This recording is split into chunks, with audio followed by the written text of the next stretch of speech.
نستعينه ونؤمن به ونتوكل عليه ونعوذ بالله من شرور أنفسنا ومن سيئات أعمالنا من يهده الله فلا مضل له ومن يضلل فلا هادي له وأشهد أن لا إله إلا الله وحده لا شريك له وأشهد أن محمدا عبده ورسوله أرسله بالهدى ودين الحق ليظهره على الدين كله ولو كره المشركون اللهم صل على محمد وعلى آل محمد كما صليت على إبراهيم وعلى آل إبراهيم إنك حميد مجيد اللهم بارك على محمد وعلى آل محمد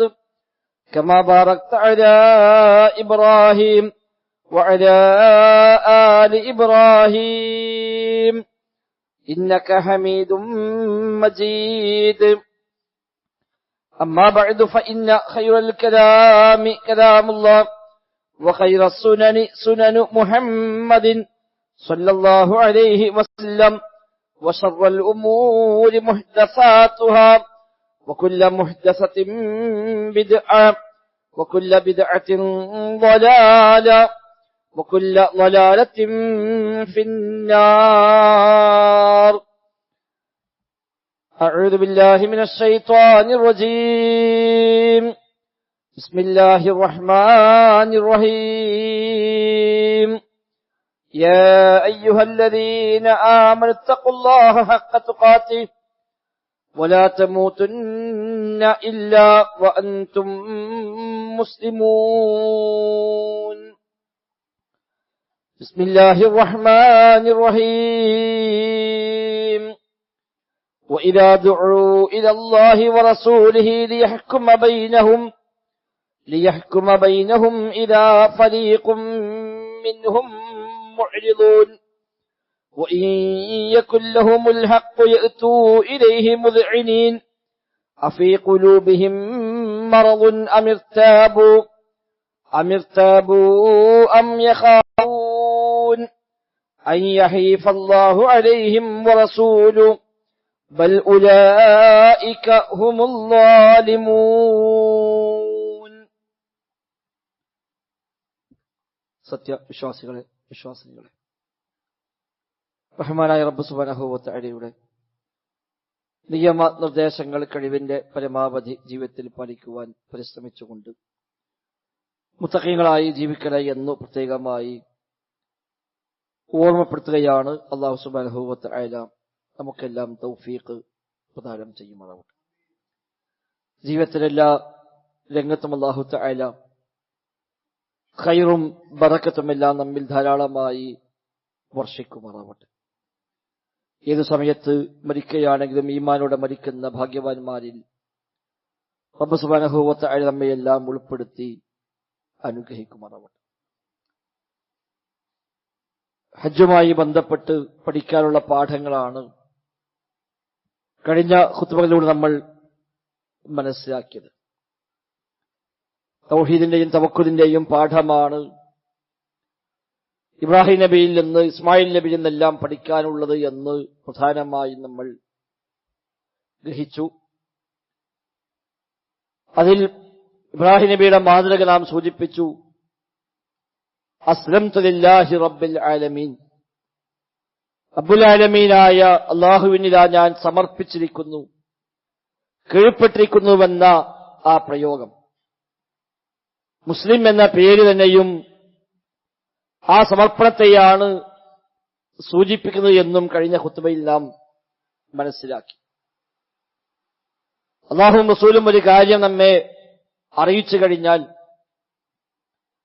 മറ്റൊന്നും ആലോചിക്കാതെ അതിനെ സ്വീകരിക്കുക, അതിന് പൂർണ്ണ മനസ്സോടെ വഴിപ്പെടുക, സമർപ്പിക്കുക എന്ന് തന്നെയാണ് ഈമാനിന്റെ ഇസ്ലാമിന്റെ അടിസ്ഥാന ഭാഗം. എന്നാൽ എന്നും കാപ്പട്യമുള്ള ആളുകൾ, ഈമാനിൽ പോരായ്മയുള്ള ആളുകളൊക്കെ പൂർണ്ണമായ സമർപ്പണത്തിന് തയ്യാറാവാറില്ല.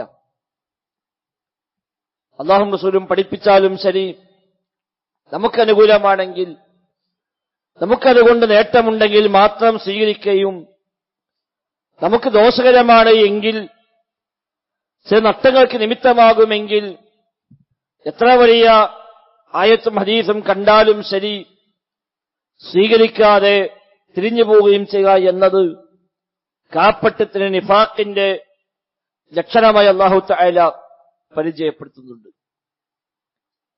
പടച്ച റബ്ബും അവന്റെ റസൂലും പഠിപ്പിച്ചൊരു കാര്യം, അത് സത്യമാണ്, അതാണ് സത്യമെന്ന ബോധ്യമാണ് നമുക്ക് ആദ്യമായി ഉണ്ടാവേണ്ടത്. അഷ്ഹദു എന്നാണ് നമ്മുടെ ഷഹാദത്ത്, ഞാൻ സാക്ഷ്യം വഹിക്കുന്നുവെന്നാണ്. അല്ലാഹു അല്ലാതെ ഇലാഹില്ല, ഞാൻ സാക്ഷിയാണതിന്. മുഹമ്മദ് നബി സല്ലല്ലാഹു അലൈഹി വസല്ലമ അല്ലാഹുവിന്റെ റസൂലാണ്, ഞാൻ സാക്ഷിയാണ്. ഇത് കേവലം ഒരു പ്രഖ്യാപനം മാത്രമല്ല.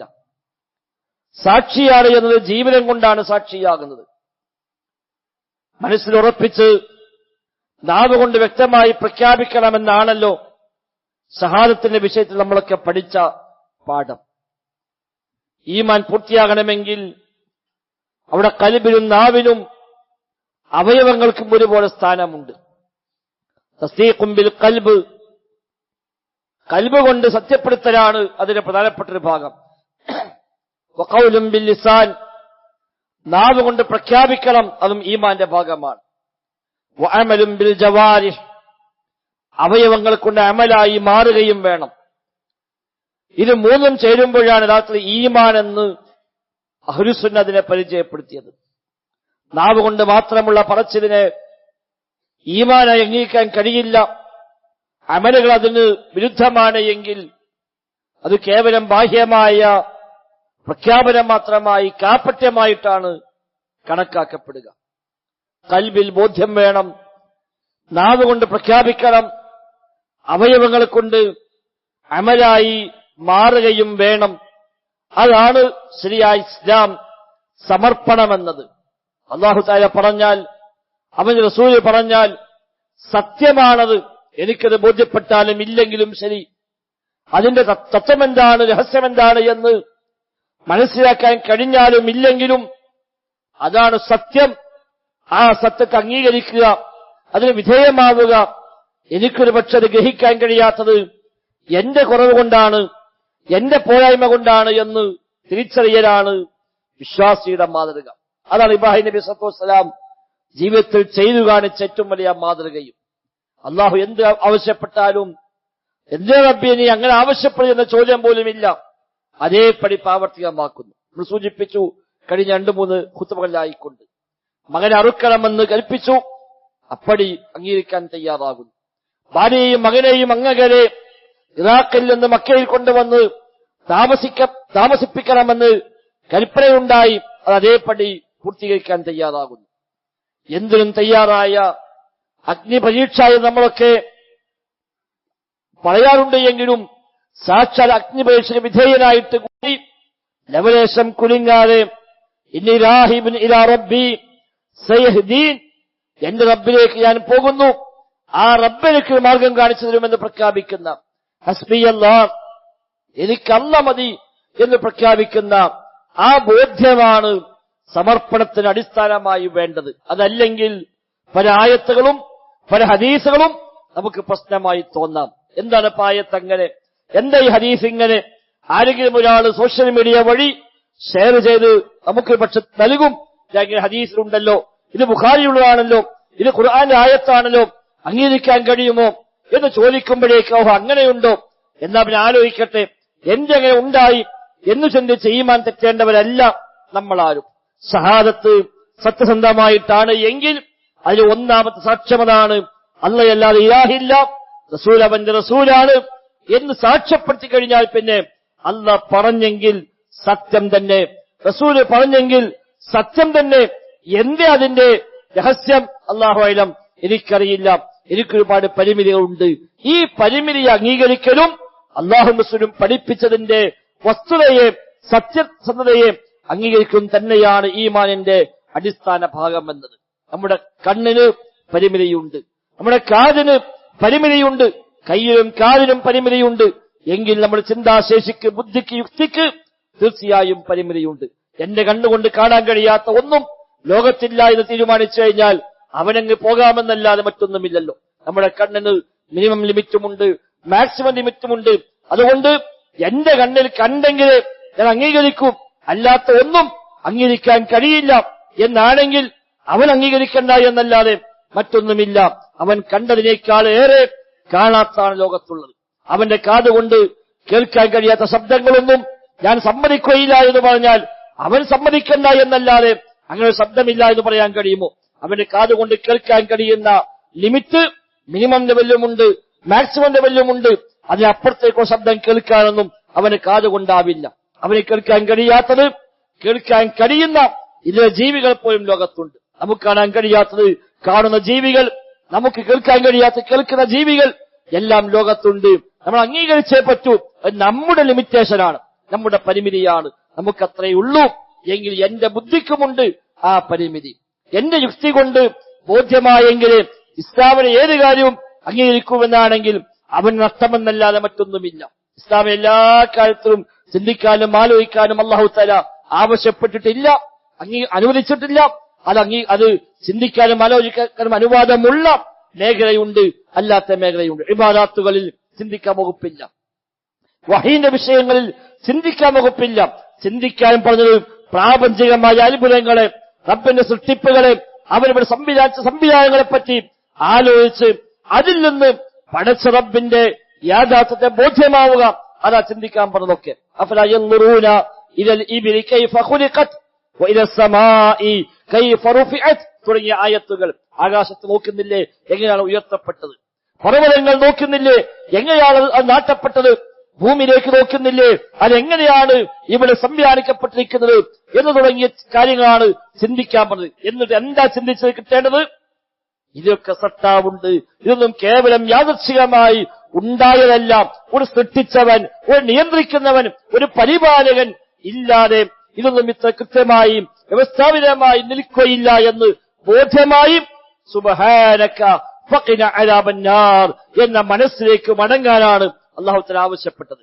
വയതഫക്കറൂന ഫീ ഖൽഖിസ് സമാവാതി വൽ അർളി റബ്ബനാ മാ ഖലഖ്ത ഹാദാ ബാതില സുബ്ഹാനക ഫഖിന അദാബന്നാർ. അവർക്ക് നാം ദൃഷ്ടാന്തങ്ങളെ കാണിച്ചു കൊടുക്കും. ചക്രവാളങ്ങളിൽ സ്വന്തം ശരീരത്തിന് പോലും ദൃഷ്ടാന്തം കാണിച്ചു കൊടുക്കും. ശരീരത്തെപ്പറ്റി ചിന്തിക്കാം, നമ്മുടെ സംവിധാനങ്ങൾ, ശരീരത്തിന്റെ അത്ഭുതങ്ങൾ ചിന്തിക്കാം, പഠിക്കാം. അതൊക്കെ ചിന്തിച്ചും പഠിച്ചും ബോധ്യമാകുമ്പോൾ അവന് ഉള്ളുന്ന് വരുന്ന മനോഭാവമാണ് റബ്ബനാ മാ ഖലഖ്ത ഹാദാ ബാതില. റബ്ബേ, ഇതൊന്നും നീ വൃഥാവിൽ ഉണ്ടാക്കിയതല്ല, ഒന്നുമില്ലാതെ ബാത്തിലായി നിരർത്ഥകമായി സൃഷ്ടിച്ചതല്ല. സുബ്ഹാനക്, നീ എത്ര പരിശുദ്ധനാണ് റബ്ബേ. ഫഖിന അദാബന്നാർ. അതിലേക്കാണ് മനുഷ്യന്റെ ചിന്ത എത്തിക്കേണ്ടത്. അല്ലാതെ സുബഹി നിസ്കാരം എന്താ 2 റക്അത്തായത്, ളുഹർ എന്താ 4 ആയത്, അസ്ർ എന്താ 4 ആയത്, മഗ്രിബ് എന്താ 3 ആയത്, ചിന്തിച്ചൊരു പിടുത്തം കിട്ടുന്നില്ല എന്ന് പറഞ്ഞ് ആ രംഗത്ത് ചിന്തിക്കാൻ അല്ലാഹു തആല നമ്മോട് ആവശ്യപ്പെട്ടിട്ടില്ല. എന്റെ സുബഹി 2? ഒറ്റ ഉത്തരമേ ഉള്ളൂ, അല്ലാഹ് 2 നിശ്ചയിച്ചത്. എന്റെ ളുഹർ 4 ആയി, അല്ലാഹ് അങ്ങനെ നിശ്ചയിച്ചത്. എന്റെ വെള്ളിയാഴ്ച മാത്രം ജുമുഅയായി, ളുഹറില്ല, അന്ന് 4 ഇല്ല, 2 റക്അത്തായി അല്ലാഹു റസൂൽ അങ്ങനെയാണ് പഠിപ്പിച്ചത്. അതിന് വേറെ ഉത്തരമില്ല. ആയിഷ ബീവിയുടെ അടുക്കൽ ഒരു സ്ത്രീ വന്നുകൊണ്ട് സംശയം ചോദിക്കുന്നു. എന്താണ് ആർത്തവ സമയത്ത് നഷ്ടപ്പെട്ട നിസ്കാരം നിസ്കരിച്ചു വിട്ടാൻ പറയുന്നില്ല, നോമ്പ് നോറ്റ് വിട്ടാൻ പറയുന്നു, എന്താ ഇത് ഇങ്ങനെ എന്നാ ചോദ്യം. നിസ്കാരം നിസ്കരിച്ചു വിട്ടാൻ പറഞ്ഞില്ല, നോമ്പാകട്ടെ നോറ്റ് വിട്ടുകയും വേണം. ഇതെന്തുകൊണ്ടാണ് ഇങ്ങനെ വന്നത്? ആയിഷ ബീവി തിരിച്ചു ചോദ്യം ചോദിച്ചു, അഹറൂറിയത്തുൻ അൻതി, നീ ഹറൂറിയ വിഭാഗത്തിൽപ്പെട്ടവരാണോ? ഖവാരിജുകൾക്കാണ് ഹറൂറിയ എന്ന് പറയുക. ഹറൂറ എന്ന സ്ഥലത്താണ് അവർ ക്യാമ്പ് ചെയ്തതും ആ ഹറൂറയിലാണ് അവർ ആദ്യമായി ഒത്തുകൂടിയതും എന്നതുകൊണ്ടാണ് ഹറൂറികൾ എന്ന് അവർ അറിയപ്പെടാറുണ്ട്. അവരെപ്പോഴും യുക്തിക്ക് പ്രമാണങ്ങളെക്കാൾ ഏറെ പ്രാമുഖ്യം നൽകുന്നവരാണ്. യുക്തി കൊണ്ട് ബോധ്യമായെങ്കിലേ അവർ അംഗീകരിക്കും പ്രമാണത്തെ. അത് ഹറൂറികളുടെ പ്രത്യേകത. അത് ആയിഷ ബീവി തിരിച്ചു ചോദിച്ചത്, അഹറൂറിയത്തുൻ അൻതി, നീ ഹറൂറിയ ഗണത്തിൽപ്പെട്ടവരാണോ? അവർ പറഞ്ഞു, അല്ല, ലസ്തു ബിഹറൂറിയ വലാകിന്നി അസ്അൽ, ഞാൻ ഹറൂറിയത്തൊന്നുമല്ല, ഞാൻ പഠിക്കാൻ വേണ്ടി ചോദിച്ചതാണ്. ആയിഷ ബീവിയുടെ മറുപടി, എങ്കിൽ അതിനുള്ള മറുപടി ഇതാ, അല്ലാഹുവിന്റെ റസൂൽ സ്വല്ലല്ലാഹു അലൈഹി വസല്ലം തങ്ങൾ ഞങ്ങളോട് അങ്ങനെയാണ് കൽപ്പിച്ചത്. അതാ മറുപടി. കുന്നാ നുഅ്മറു ബിഖളാഇ സിയാം വലാൻ ഉമർ ബിഖലാഇസ് സ്വലാം, നോമ്പ് നോറ്റുവിട്ടാൻ ഞങ്ങളോട് കൽപ്പിച്ചു, നിസ്കാരം നിസ്കരിച്ചു വിട്ടാൻ കൽപ്പിച്ചില്ല. അതെന്നെ മറുപടി, വേറെ മറുപടി ഒന്നുമില്ല. നബി അങ്ങനെ പറഞ്ഞു. അതെന്തേ അങ്ങനെ? അല്ലാഹു അഅലം, നമുക്കറിയേണ്ട കാര്യമില്ല. റുക്കൂഇൽ കുനിയാൻ പറഞ്ഞു, സുജൂദിൽ തല നിലത്ത് വെക്കാൻ പറഞ്ഞു. എന്താ ഇനി വ്യത്യാസം ഇങ്ങനെ? അത് ചിന്തിക്കാൻ പറഞ്ഞിട്ടില്ല. നരക സ്വർഗത്തിന്റെ സംവിധാനത്തെപ്പറ്റി ചിന്തിക്കാൻ പറഞ്ഞിട്ടില്ല. മീസാനും ഹിസാബും അദാബും നഈമും ഒന്നും ചിന്തിക്കാൻ നമ്മോട് ആവശ്യപ്പെട്ടിട്ടില്ല. നേരെ മറിച്ച് പ്രാപഞ്ചികമായ വ്യവസ്ഥകളെ, ഈ സൃഷ്ടിപ്പിലെ മഹത്വങ്ങളെ അത് ചിന്തിക്കുകയും പഠിക്കുകയും ചെയ്ത് ഇതിന് പിന്നിൽ സത്താവുണ്ട് എന്ന് ബോധ്യമായി ആ സത്താവിലേക്ക് മടങ്ങി അശ്ഹദു അല്ലാ ഇലാഹ ഇല്ലല്ലാഹ് എന്ന് പ്രഖ്യാപിക്കുന്നിടത്താണ് ചിന്തിക്കാൻ പറഞ്ഞത്. ആ അല്ല ഇലാഹാണ് എന്ന് ബോധ്യമായി കഴിഞ്ഞാൽ അല്ല എന്തു പറഞ്ഞാലും അതെല്ലാം അംഗീകരിക്കുന്നു. ആ റബ്ബ് നിയോഗിച്ച ദൂതനാണ് മുഹമ്മദ് നബി സല്ലല്ലാഹു അലൈഹി വസല്ലം എന്ന് മനസ്സിലായി കഴിഞ്ഞാൽ ആ നബി തങ്ങൾ എന്തു പറഞ്ഞാലും അത് സ്വീകരിക്കുന്നു. അല്ലാതെ എന്താ നബി അങ്ങനെ പറഞ്ഞത്, എന്താ ഹദീസ് അങ്ങനെ ആയത്, എന്താ ഈ ഹദീസ് ഇങ്ങനെ ആയത്, ആ വക ചോദ്യങ്ങളില്ല. നമ്മുടെ ബുദ്ധിക്കും യുക്തിക്കും പരിമിതിയുണ്ട് എന്ന യാഥാർത്ഥ്യത്തെ അംഗീകരിക്കലാണ് അതിനുള്ള പ്രതിവിധികൾ. അതാണ് ഇബ്രാഹിം നബിയുടെ മാതൃക. മകനെ അറുക്കണം എന്ന് എന്താ റബ്ബെ, 90 വയസ്സുണ്ടായ കുട്ടിയാണ്, ആ കുട്ടി അറുക്കാനാണോ കൽപ്പിക്കുന്നത്? ചിന്തിച്ചിട്ടില്ല. അത്രയും കാലം മക്കളില്ലാതെ പരീക്ഷിക്കപ്പെട്ട് 90 വയസ്സ് പ്രായമാകുമ്പോഴാണ് ഇബ്രാഹിം നബിക്ക് സന്താനം ഉണ്ടാകുന്നത്. എത്ര പ്രതീക്ഷയോടാണ് ആ സന്താനത്തെ വളർത്തിയെടുക്കുക. ആ മകൻ വളർന്നു വലുതായി ഫലമ്മാ ബലഗ മഅഹു സഅയ, തന്റെ കൂടെ ഓടി നടക്കാൻ പ്രായമാകുമ്പോഴാണ് സ്വപ്നം കാണുന്നത് ആ മകൻ അറുക്കണം. എന്തെല്ലാം ചിന്തിക്കാൻ റബ്ബേ, എന്നാ പിന്നെ മകനെ തരാതെ പോയായിരുന്നുവോ? എന്തിനാ തന്നത്? ഇത്രയും കാലം തരാതെ ഈ 90 വയസ്സിൽ കുട്ടിയെ തന്നിട്ട് ആ കുട്ടി അറുക്കാനാണ് റബ്ബേ? ഇല്ല, ചിന്തിച്ചിട്ട് പോലുമില്ല. എന്താണോ പടച്ചോൻ കൽപ്പിച്ചത് അത് നടപ്പാക്കാൻ തയ്യാറായി. ഓ ഇബ്രാഹിം അല്ലദീ വഫ, കടമകൾ പൂർത്തീകരിച്ച ഇബ്രാഹിം എന്ന് അല്ലാഹു തആല വിശുദ്ധ ഖുർആനിൽ ആയത്തിറക്കി ഖിയാമത്ത് വരെയുള്ള മനുഷ്യന്മാരെ കൊണ്ട് അത് ഓദിപ്പിച്ചു. അല്ലാഹ് ഇബ്രാഹിം ഇസ്ലാം കടമ പൂർത്തിയാക്കിയത് പഠിച്ചോ അംഗീകരിക്കുക മാത്രമല്ല, ഇബ്രാഹിം നബിക്കും ശേഷം ആയിരക്കണക്കായ കൊല്ലങ്ങൾ കഴിഞ്ഞു വന്ന മുഹമ്മദ് നബിക്ക് കൊടുത്ത ഈ കിതാബിൽ അല്ലാഹ് ആയത്തായി ഇറക്കി ഖിയാമത്ത് വരെയുള്ള മുസ്ലിമീങ്ങൾ ഇത് ആവർത്തിച്ചു പറഞ്ഞുകൊണ്ടേയിരിക്കുന്നു. ഇബ്രാഹിം അല്ലദീ വഫ, കടമകൾ പൂർത്തിയാക്കിയ ഇബ്രാഹിം എന്ന് നമ്മളെ കൊണ്ട് അല്ലാഹു തആല ആവർത്തിച്ച് ഓദിപ്പിക്കാൻ മാത്രമുള്ള അംഗീകാരം പടച്ച റബ്ബ് നൽകി. ആ സമർപ്പണത്തിൽ, അതാണ് സമർപ്പണം. ഇത് ഖാല ലഹു റബ്ബുഹു അസ്ലിം, അല്ലാഹ് പറഞ്ഞു നീ സമർപ്പിക്കണം, നീ കീഴൊതുങ്ങണം. ഖാല അസ്ലംതു ലിറബ്ബിൽ ആലമീൻ, റബ്ബുൽ ആലമീനിലാ ഞാൻ സമർപ്പിച്ചിരിക്കുന്നു. ആ ഒരു പാഠം സഹോദരങ്ങളെ നമ്മളും ജീവിതത്തിൽ സ്വീകരിക്കേണ്ടതുണ്ട്. അല്ലെങ്കിൽ എന്നല്ലോ ഓരോരുത്തരും ഓരോന്നുമായി വരും. ഇസ്ലാമിലെ ഓരോ അധ്യാപനം എടുത്ത് സോഷ്യൽ മീഡിയ കാലഘട്ടങ്ങളിൽ നമുക്ക് പേഴ്സണലായി അയച്ചു തന്ന് എന്താ ഇതിങ്ങനെ, എന്താ അതങ്ങനെ, എന്താ ഇസ്ലാമിൽ ഇങ്ങനെ എന്ന് ചോദിക്കുമ്പോഴേക്ക് ഈമാൻ തെറ്റി വസ്വാസായി പോകുന്ന സാഹചര്യം ഉണ്ടായേക്കാം. അങ്ങനെയൊന്നും എന്തും എവിടെയും പോയി എല്ലാം തന്റെ യുക്തിക്ക് യോജിക്കുമെങ്കിൽ മാത്രം സ്വീകരിക്കുക എന്ന നിലപാടല്ല. ലോകത്ത് അങ്ങനെ പഴിച്ചുപോയ ധാരാളം സംഘങ്ങളുണ്ട്. മുഅ്തസിലിയാക്കൾ ഏറ്റവും വലിയ ഉദാഹരണമാണതിന്. എല്ലാം അവനവന്റെ ബുദ്ധി കൊണ്ട് ആലോചിച്ചുണ്ടാക്കിയിട്ട് അവസാനം അവർക്ക് പറയേണ്ടി വന്നു ഹദീസ് ആവശ്യമില്ല എന്നിടത്തേക്ക്. തുച്ഛം ഹദീസുകൾ മാത്രമാണ് അവർ അംഗീകരിച്ചത്. മീസാനില്ല, സിറാത്തില്ല, ഖബർ ശിക്ഷയില്ല തുടങ്ങി എന്തെല്ലാം വാദങ്ങളാണ് പിന്നീട് അവർക്ക് പറയേണ്ടി വന്നത്. കാരണം അവർ ആലോചിക്കുമ്പോൾ മീസാൻ ചിന്തിക്കാൻ പറ്റുന്നില്ല. ഒരു മനുഷ്യന്റെ അമലുകൾ തുലാസിൽ തൂക്കുമെന്ന് പറഞ്ഞപ്പോൾ അന്നത്തെ മുഅ്തസിലിയാക്കൾ ചോദിച്ചു, എങ്ങനെയാണ് അമല് തൂക്കുക? ഒരു വസ്തുവല്ലേ തൂക്കാൻ പറ്റുള്ളൂ? വേണ്ട നിസ്കാരം എടുത്തിട്ട് തുലാസിലേക്ക് വെക്കാൻ കഴിയുമോ? ഒരാളുടെ സൽസ്വഭാവം തുലാസിലേക്ക് വെക്കാൻ കഴിയുമോ? ഒരു വസ്തുവല്ലേ തൂക്കം കണക്കാക്കാൻ പറ്റുക? അതുകൊണ്ട് അങ്ങനെ തൂക്കമൊന്നുമില്ല. അപ്പൊ തൂക്കമുണ്ടെന്ന് പറയുന്ന ഹദീസുകളെല്ലാം നിഷേധിച്ചു. ആ ഹദീസൊന്നും ശരിയല്ല. ആയത്തിൽ പറഞ്ഞതിനെല്ലാം മറ്റൊരു വ്യാഖ്യാനങ്ങൾ നൽകി. വിശുദ്ധ ഖുർആൻ പറഞ്ഞ കാര്യമാണ് അമ്മാമൻ സഖുലത് മവാസീനുഹു, മീസാന് കനം കൂടിയാൽ, മീസാന് കനം കുറഞ്ഞാൽ എന്നൊക്കെ ഖുർആനിലുണ്ട്. അതിനെല്ലാം ചില വ്യാഖ്യാനങ്ങൾ കണ്ടെത്തി ആലങ്കാരിക പ്രയോഗമാണെന്ന് പറഞ്ഞു. ഹദീസ് വ്യക്തമായി പറഞ്ഞു ആകാശഭൂമികൾ അതിലേക്ക് വെക്കാൻ കഴിയും, അതിപ്പോ ഏറ്റവും നിസ്സാരമായതും വെക്കാൻ പറ്റും. അതാണ് മീസാന്റെ പ്രത്യേകത. ദുനിയാവിലെ തുലാസ് ചെറിയത് വെക്കാൻ പറ്റുന്ന തുലാസ് വലുത് വെക്കാൻ പറ്റൂല. വലിയത് വെക്കാൻ പറ്റുന്നിടത്ത് ചെറുതും വെക്കാൻ കഴിയില്ല. നബി തങ്ങൾ പറഞ്ഞു മിസ്കാലു ദർറ, ഒരു അണു അളവോളമുള്ളത് ആ തുലാസിൽ തൂക്കാൻ കഴിയും. എന്നാൽ ആകാശഭൂമികൾ ഒന്നാകെ വേണമെങ്കിൽ അതും തൂക്കാൻ കഴിയുന്ന മീസാനാണ് അള്ളാഹു നിശ്ചയിച്ചിരിക്കുന്നത്. സുബ്ഹാനല്ലാഹ്. പക്ഷേ അത് അവിടെ യുക്തി കൊണ്ട് ചിന്തിച്ചപ്പോൾ മനസ്സിലാകുന്നില്ല, അതില്ലെന്ന് പറഞ്ഞ് നിഷേധിക്കേണ്ടി വന്നു. ഖബർ ശിക്ഷയെ നിഷേധിച്ചവർ, കാരണം ഖബർ ജീവിതം കഴിഞ്ഞ് പരലോകത്ത് വന്ന് മഹ്ശറിലെത്തി വിചാരണ കഴിഞ്ഞ് അല്ലാഹു തആല പുറത്തു കൊടുക്കുമോ ഇല്ലേ എന്ന് മനസ്സിലാക്കി അങ്ങനെ പുറത്തു കൊടുക്കില്ല തീരുമാനം വന്ന് നരകത്തിലേക്ക് പറഞ്ഞേക്കാൻ തീരുമാനിച്ച് നരകത്തിലേക്ക് എത്തിയിട്ടല്ലേ ശിക്ഷിക്കപ്പെടുക. അതിന് വിരുദ്ധമാണ് ഖബർ ശിക്ഷയുണ്ട് എന്ന് പറഞ്ഞാൽ അതുകൊണ്ട് ഖബർ ശിക്ഷയില്ല എന്ന് പറഞ്ഞവരാൾ മുഅ്തസിലിയാക്കൾ. അപ്പൊ ഖബർ ശിക്ഷയുണ്ട് എന്ന ഹദീസുകൾ ധാരാളം കാണാം. ഖബർ ശിക്ഷയിൽ നിന്ന് നിബിധങ്ങൾ കാവലത്തേടിയ വാർത്തകൾ കാണാം. ആ ഹദീസൊന്നും സ്വീകാര്യമല്ല. എന്റെ കാരണം തങ്ങളുടെ യുക്തിക്ക് ആ തത്വത്തെ ഉൾക്കൊള്ളാൻ കഴിയുന്നില്ല. ഇങ്ങനെ നിഷേധിച്ച് എല്ലാം നിഷേധിച്ചു. ഇസ്ലാത്ത് ബാൽ നിഷേധിച്ചു, കറാമത്തുകൾ നിഷേധിച്ചു. കറാമത്ത് നിഷേധിച്ചവരാണ് മുഅ്തസിലിയാക്കൾ. കറാമത്ത് എന്ന ഒന്നില്ല എന്നാണ് അവരുടെ വാദം. മുഅ്ജിസത്ത് മാത്രമേ ഉള്ളൂ, കറാമത്തില്ല, സിഹറില്ല, കണ്ണേറില്ല. ഇങ്ങനെ തുടങ്ങി പ്രമാണങ്ങൾ സ്ഥിരപ്പെട്ടു വന്ന ഒരുപാട് കാര്യങ്ങളെ നിഷേധിക്കുന്ന അവസ്ഥയ്ക്ക് അവരെത്തിയത് യുക്തിക്ക് പ്രാമുഖ്യം നൽകുകയും തന്റെ യുക്തിക്ക് ബോധ്യമായെങ്കിൽ സ്വീകരിക്കുമെന്ന നിലപാട് എടുക്കുകയും ചെയ്തപ്പോഴാണ്. ഇന്നും അത് വ്യാപകമായി അത്തരം ചില ചിന്താഗതികൾ പ്രചരിപ്പിക്കപ്പെടുന്നുവെങ്കിൽ നമുക്ക് പഠിക്കേണ്ട പാഠം ഇബ്രാഹിം നബിയുടെ മാതൃകയാണ്.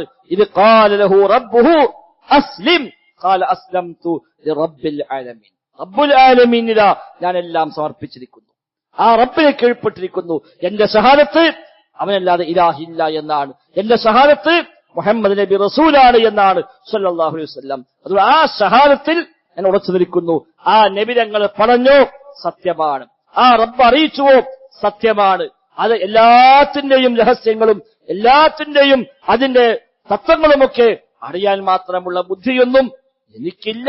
ഇത് തിരിച്ചറിഞ്ഞാൽ തീരാവുന്ന പ്രശ്നമേ അതിനുള്ളൂ, അല്ലാത്ത അഹങ്കാരമാണ്.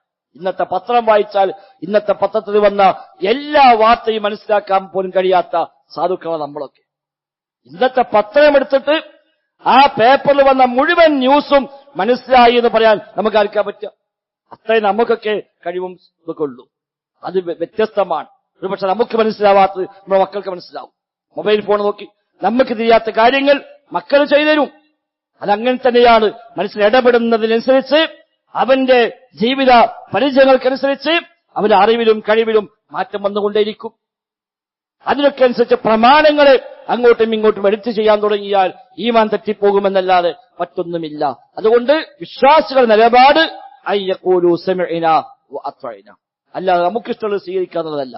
മുനാഫിഖുകളെ പറ്റി പറഞ്ഞപ്പോഴാണ് അല്ലാഹു തആല ഈ ആയത്തിൽ പറഞ്ഞത് വഇദാ ദുഉ ഇലല്ലാഹി വറസൂലിഹി ലിയഹ്കുമ ബൈനഹും ഇലാ ഫരീഖും മിൻഹും മുഅ്രിദൂൻ.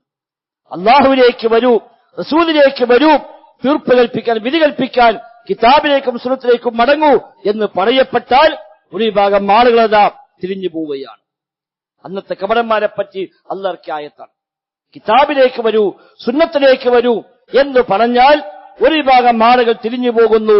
എന്നിട്ടോ വഇയ്യകുല്ലഹുൽ ഹഖ് യഅതു ഇലൈഹി മുദ്ഇനീൻ, എന്നാൽ ഹഖ് അവർക്ക് അനുകൂലമാണെങ്കിൽ അവരതിലേക്ക് ആവേശപൂർവ്വം വരികയും ചെയ്യുമെന്നാണ്. അവർക്ക് പറ്റിയ വിഷയമാണ്, അവർക്ക് താല്പര്യമുള്ള കാര്യമാണ്. അവിടെ ആയത്തോതാനും ഹദീസോതാനൊക്കെ അവരുണ്ടാകും. ഖുർആൻ അങ്ങനെയല്ലേ, ഹദീസിൽ ഇങ്ങനെയല്ലേ എന്ന് പറഞ്ഞ് തങ്ങൾക്ക് അനുകൂലമാണെങ്കിൽ ആ ആയത്തും ഹദീസൊക്കെ എടുക്കാൻ വലിയ ആവേശമാണ്. ഒരു ആയത്തിൽ പറഞ്ഞ കാര്യം, ഒരു ഹദീസിൽ പറഞ്ഞ കാര്യം നമുക്ക് ഇഷ്ടമുള്ളതല്ല, നമുക്ക് തലിക്കാൻ ദുനിയാവിൽ അതുകൊണ്ട് നഷ്ടങ്ങൾ വരാനുണ്ട് എങ്കിൽ അവിടെ ആയത്തിനെയും ഹദീസിനെയും മാറ്റിവെക്കാനും അവർക്ക് മടിയൊന്നുമില്ല എന്നാണ് അവരെ പറ്റി അല്ലാഹു പറഞ്ഞ ശേഷം അല്ലാഹു ചോദിക്കുന്നുണ്ട് അഫീ ഖുലൂബിഹിം മറദുൻ, എന്തു പറ്റി അവർക്ക്? അവരുടെ ഹൃദയത്തിൽ രോഗമുണ്ടോന്നാണ്, അവരുടെ ഖൽബിന് രോഗമുണ്ടോ? ഇതല്ല അമിർതാബു, അതോ അവർക്ക് സംശയമാണോ? ബോധ്യമായിട്ടില്ലേ? അല്ലാഹുവിനെ കുറിച്ച് ബോധ്യമായിട്ടില്ലേ? റസൂലിനെ കുറിച്ച് ബോധ്യമായിട്ടില്ലേ? ഇസ്ലാം സത്യമാണ് എന്ന് ബോധ്യമായിട്ടില്ലേ? സംശയമാണോ അവർക്ക്? അതുമല്ലെങ്കിൽ അം യഖാഫൂന അൻ യഹീഫല്ലാഹു അലൈഹിം വറസൂലുഹു, അല്ലാഹും റസൂലും അവരോട് വല്ല ചതിയും പ്രയോഗിക്കുമെന്ന വല്ല ഭയപ്പാടുണ്ടോ അവർക്ക് എന്നാണ് പടച്ചോൻ ചോദിക്കുന്നത്. അല്ലാതെ ബോധ്യമുള്ളവന്റെ നിലപാടല്ല ഈ നിലപാട് എന്നർത്ഥം. ശേഷം അല്ലാഹു പറഞ്ഞു മുഅ്മിനീങ്ങളെ വാക്കതൊന്നുമല്ല. അല്ലാഹുവിലേക്ക് വിളിക്കപ്പെട്ടാൽ, റസൂലിലേക്ക് വിളിക്കപ്പെട്ടാൽ അയ്യഖൂലു സമിഅനാ വഅതഅനാ, അവരുടെ നിലപാട് ഞങ്ങൾ അനുസരിച്ചിരിക്കുന്നു, കേട്ടിരിക്കുന്നുവെന്ന് പറയലാണ് മുഅ്മിനീങ്ങളുടെ നിലപാട്. വഉലൈക ഹുമുൽ മുഫ്ലിഹൂൻ, അവർ തന്നെയാണ് വിജയിക്കുന്നവർ. ആ വിജയം സഹോദരങ്ങളെ നമുക്ക് ലഭിക്കണം. അതുകൊണ്ട് അല്ലാഹും റസൂലും പഠിപ്പിച്ചുവെന്ന് ബോധ്യമായി കഴിഞ്ഞാൽ പിന്നെ അവിടെ ഒരു ന്യായവുമില്ല. ഒരു ദുർന്യായങ്ങൾ പറഞ്ഞുകൊണ്ട് മറികടക്കാൻ പരിശ്രമിക്കുന്നില്ല. അത് പൂർണ്ണ മനസ്സോടെ, മനസ്സ വാച കർമ്മണ, അത് അംഗീകരിച്ച് അത് വിധേയപ്പെടുക. അതാണ് ഷഹാദത്തിന്റെ പൂർണ്ണത. അതാണ് മുഅ്മിനീങ്ങൾ. വഉലൈക ഹുമുൽ മുഫ്ലിഹൂൻ, അവർ തന്നെയാണ് വിജയികൾ എന്ന് പറഞ്ഞ വിജയികളിൽ ഉൾപ്പെടണം. റബ്ബ് സുബ്ഹാനഹു വ തആല തൗഫീഖ് പ്രദാനം ചെയ്യുമാറാവട്ടെ.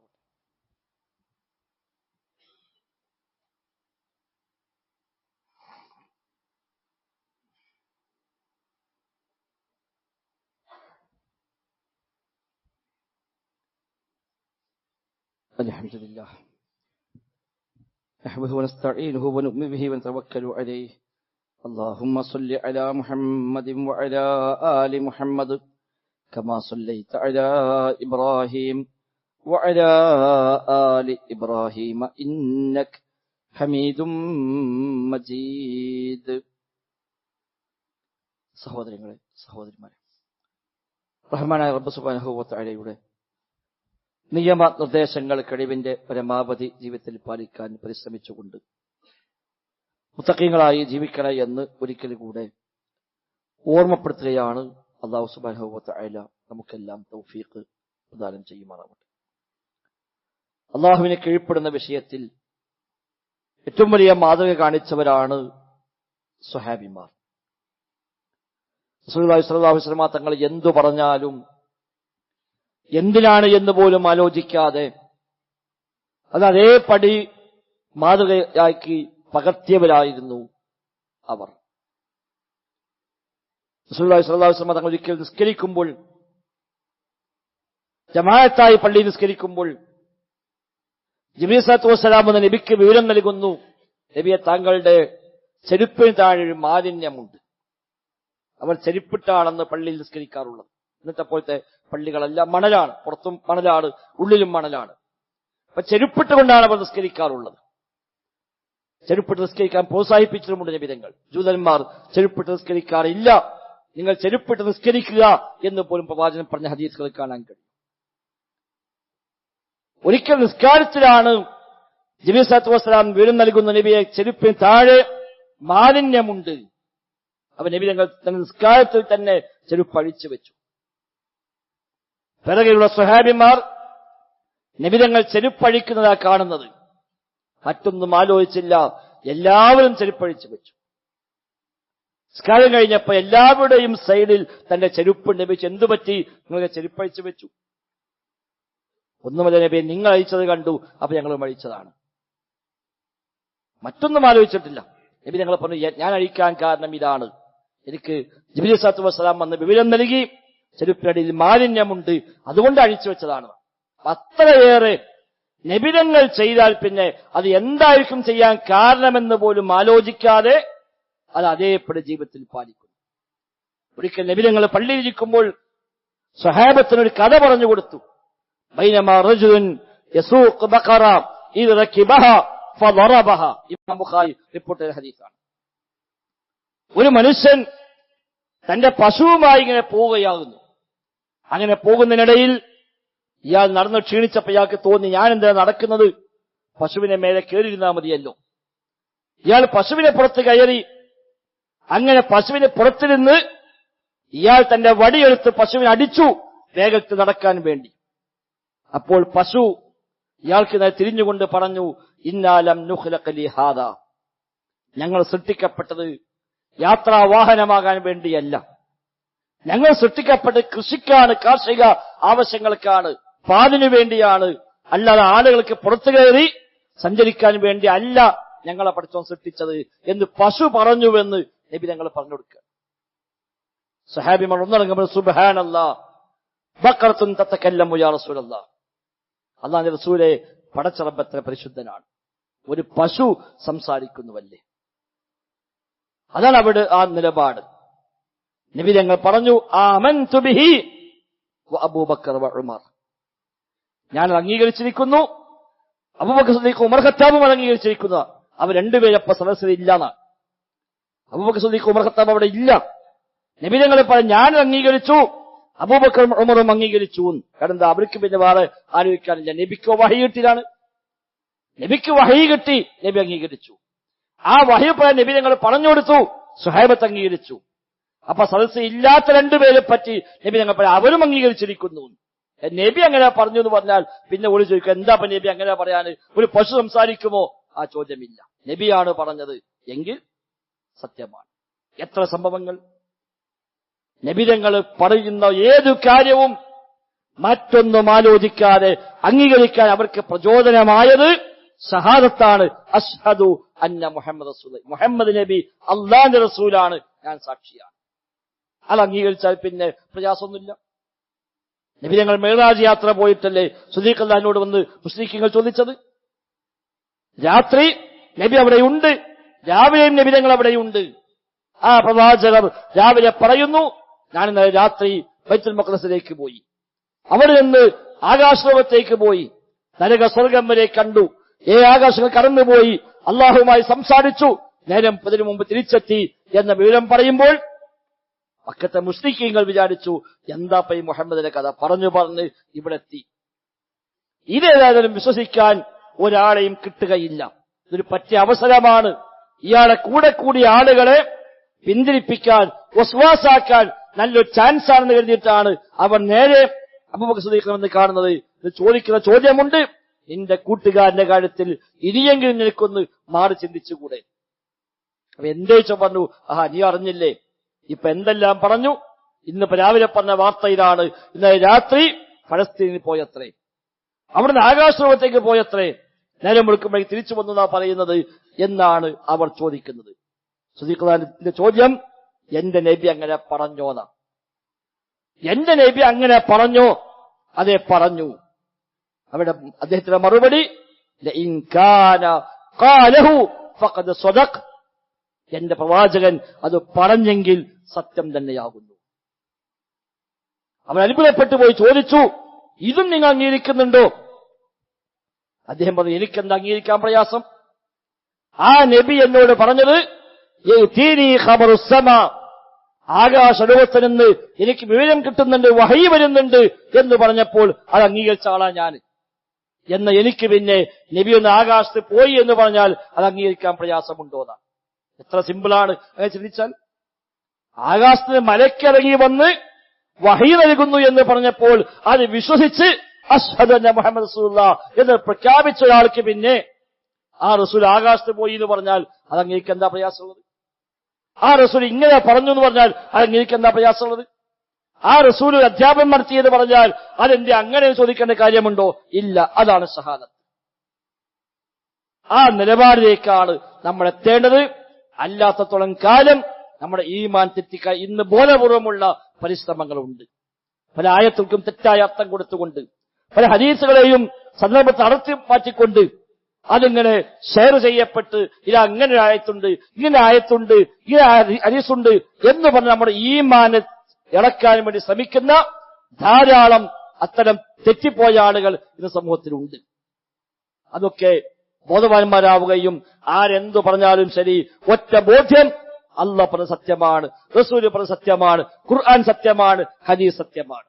ഇനി അതിൽ എന്താ ഇതിന്റെ രഹസ്യം നമുക്ക് അന്വേഷിക്കാം. ഒരു ഹദീസ് കണ്ടു, നമുക്ക് ഉൾക്കൊള്ളാൻ കഴിയുന്നില്ല. നമ്മൾ ആദ്യം തീരുമാനിക്കേണ്ടത് ഈ ഹദീസ് സത്യമാണ്, സ്വഹീഹാണോ, സത്യമാണ്. എന്റെ ഇതിന്റെ രഹസ്യം എന്താണ്, ശരിയായ അർത്ഥം എന്താണ്, നമുക്ക് അന്വേഷിക്കാം. വീടുള്ള മനുഷ്യന്മാർ ചോദിക്കാം, ആരോടെങ്കിലും ചോദിച്ചറിയാം. ഒരുപാട് ആൾ ചോദിച്ചു, ആർക്കും ഉത്തരം പറയാൻ കഴിഞ്ഞില്ല. എന്നാലും ഈ ആയത്ത് സത്യമാണ്. എന്തേ ഉത്തരമില്ലാത്തത്? അവർക്കാർക്കും ഉത്തരം അറിയില്ല. നമ്മൾ ചോദിച്ച ആർക്കും ഉത്തരം അറിയില്ല എന്ന് വിചാരിച്ചാൽ മതി. അതിന് ഉത്തരം പറയാൻ പറ്റിയ ആളുകൾ പക്ഷേ ഇന്ന് ജീവിച്ചിരിപ്പില്ല. ലോകത്തുള്ള പല പണ്ഡിതന്മാരും ചോദിച്ചു, ആർക്കും ഉത്തരമില്ല. അതിനർത്ഥം ആയത്തിനെന്തോ കുഴപ്പമുണ്ട് എന്നല്ല, ആ ഹദീസിനെന്തോ പ്രശ്നമുണ്ട് എന്നല്ല. ആ ആയത്തും ഹദീസും സത്യമാണ്, പക്ഷെ അതിന്റെ ശരിയായ അർത്ഥം പറഞ്ഞു തരാൻ പറ്റാവുന്ന ആളുകൾ ഇന്ന് ജീവിച്ചിരിപ്പില്ലായിരിക്കാം. അല്ലെങ്കിൽ ആളുകളുണ്ട്, അവരിലേക്ക് നമ്മൾ എത്തിയിട്ടില്ലായിരിക്കാം. അവിടെ ചോദിച്ചറിഞ്ഞ് അന്വേഷണം അത്തരം ആളിലേക്ക് എത്തിയിട്ടുണ്ടാവൂല എന്ന് വിചാരിച്ചാലും മതി. അല്ലാതെ ആർക്കും ഉത്തരം പറയാൻ പറ്റുന്നില്ല, അപ്പൊ ആയത്തെന്തോ കുഴപ്പമുണ്ട് എന്നല്ല. ആയത്ത് ഹക്കാണ്, സത്യമാണ്. അതിന് ഉത്തരത്തിലേക്ക് എത്താൻ എനിക്ക് സാഹചര്യം അനുകൂലമായി വന്നിട്ടില്ല, എനിക്കതിന് സാധിച്ചിട്ടില്ല, എന്റെ അറിവ് അത്രയുള്ളൂ, എന്റെ അന്വേഷണം അത്രേ ആയിട്ടുള്ളൂ എന്ന് വിചാരിച്ചാലോ ഒരു പ്രയാസവുമില്ല. അല്ലെങ്കിൽ ഏതെങ്കിലും ആക്കി അയച്ചു കൊടുക്കും, ഇതിന് ഇപ്പൊ കിട്ടണം ഉത്തരം എന്ന് പറയും. ഒരു പക്ഷെ 10 മിനിറ്റ് വെയിറ്റ് ചെയ്യും, ഉത്തരം കിട്ടുന്നില്ല, മൂപ്പർക്ക് മറുപടി ഇല്ല, അപ്പൊ ഇതിനെന്തോ പ്രശ്നമുണ്ട്. അല്ല, അങ്ങനെയല്ല വിചാരിക്കേണ്ടത്. ആരുത്തരം പറഞ്ഞു തന്നാലും തന്നില്ലെങ്കിലും നമ്മുടെ ഒന്നാമത്തെ ബോധ്യം അള്ളാഹും റസൂലും പഠിപ്പിച്ചത് മുഴുവൻ സത്യമാകുന്നു. ആ ബോധ്യത്തിൽ നിന്നുകൊണ്ട് ഇത് നമുക്ക് അന്വേഷിക്കാം. അങ്ങനെ ഹദീസുണ്ടോ, എന്താ ഹദീസിന്റെ ശരിയായ അർത്ഥം എന്താണ്, അതിന് നൽകപ്പെട്ട വ്യാഖ്യാനം എന്താണ്, അതൊക്കെ നമുക്ക് അന്വേഷിക്കാം. പക്ഷെ ഇത് ആദ്യം തന്നെ സത്യമല്ല എന്ന് ഉറപ്പിച്ചിട്ടല്ല അന്വേഷിക്കാൻ പോകേണ്ടത്. സത്യമായ ബോധ്യമായിട്ടാണ് അന്വേഷണം ആരംഭിക്കേണ്ടതും തുടരേണ്ടതും. ഒരുപക്ഷെ മരിക്കുവോളം നമുക്കതിന് ഉത്തരം കിട്ടിയില്ലെങ്കിലും ശരി, നമ്മൾ റബ്ബിനെ കണ്ടുമുട്ടേണ്ടത് ഇത് സത്യപ്പെടുത്തിക്കൊണ്ടുള്ള അവസ്ഥയിലാണ്. ആ നിലവാരത്തിലേക്ക് മാറാൻ ശ്രമിക്കുക. ആ ബോധ്യം ഈമാന്റെ ഭാഗമായി ഉണ്ടാക്കിയെടുക്കാൻ ശ്രമിക്കുക. അല്ലാഹു സുബ്ഹാനഹു വ തആല തൗഫീഖ് പ്രദാനം ചെയ്യുമാറാവട്ടെ. അല്ലാഹുമ്മ ഗ്ഫിർ ലിൽ മുഅ്മിനീന വൽ മുഅ്മിനാത്ത് വൽ മുസ്ലിമീന വൽ മുസ്ലിമാത്ത് അൽ അഹ്യാഇ മിൻഹും വൽ അംവാത്ത് ഇന്നക മുജീബുദ് ദഅവാതി വ ഖാദിൽ ഹാജാത്ത്. റബ്ബന സ്രിഫ് അന്നാ അദാബ ജഹന്നം ഇന്ന അദാബഹാ കാന ഗറാമ ഇന്നഹാ സാഅത് മുസ്തഖറൻ വ മുഖാമ. അല്ലാഹുമ്മ റബ്ബനാ ആതിനാ ഫിദ് ദുനിയാ ഹസന വഫിൽ ആഖിറതി ഹസന വഖിനാ അദാബൻ നാർ. ربنا تقبل منا ربنا تقبل منا ربنا تقبل منا إنك أنت السميع العليم وتب علينا إنك أنت التواب الرحيم. وصلى الله وسلم على محمد وآله وصحبه أجمعين والحمد لله رب العالمين.